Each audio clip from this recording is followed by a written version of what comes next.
aming business users kasi nag-aaral ng asset dito sa business account. Diskarte o diploma? Ano nga ba ang dapat piliin? Hello guys! Jerome na naman, ang brand owner ng pinaka-affordable na IPO-registered takoyaki franchise sa buong Pilipinas. Pumutok ang tanong na ito sa social media, ang tanong na diskarte o diploma dahil sa isang vlogger na ang surname ay parehong-pareho ng letra. Kayo na ang mag-ayos ng mga letters na nakita nyo sa baba at makikilala nyo na kung sino ang vlogger na ito. Kung papipiliin ako kung diskarte ba o diploma, ano kaya ang isasagot ko? Ang sagot ko dyan, syempre, pareho. Makulit ka, itatanong mo ulit sa akin. Sasabihin mo, hindi dapat, isa lang ang pipiliin mo. Ano ba talaga? Diskarte o diploma? Syempre guys, matigas ang ulo ko eh. So pipiliin ko pa rin, pareho. So bakit pipiliin ko pareho? Ganito kasi yan. Ang diskarte kasi at ang diploma, hindi kasi yan nagkokontrahan sa isa't isa. In fact, best partner pa silang dalawa. Pag ginamit mo ang diskarte at ang diploma, ay mas magtatagumpay ka sa buhay.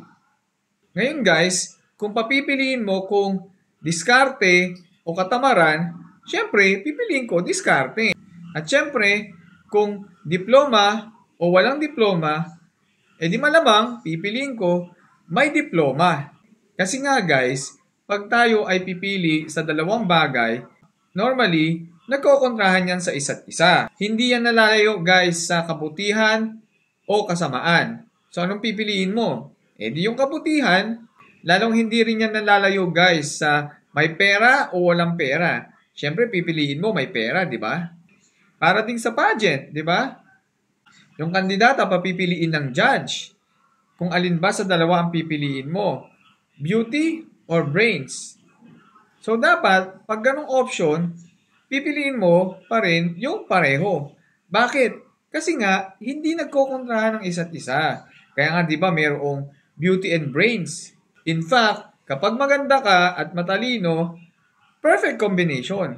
Parang ganun din. Kapag may diskarte ka at meron kang diploma, super perfect combination. Kaya nga guys, sa totoo lang, nalilimitahan tayo ng mundong ito dahil sa mga options na nakapaligid sa atin.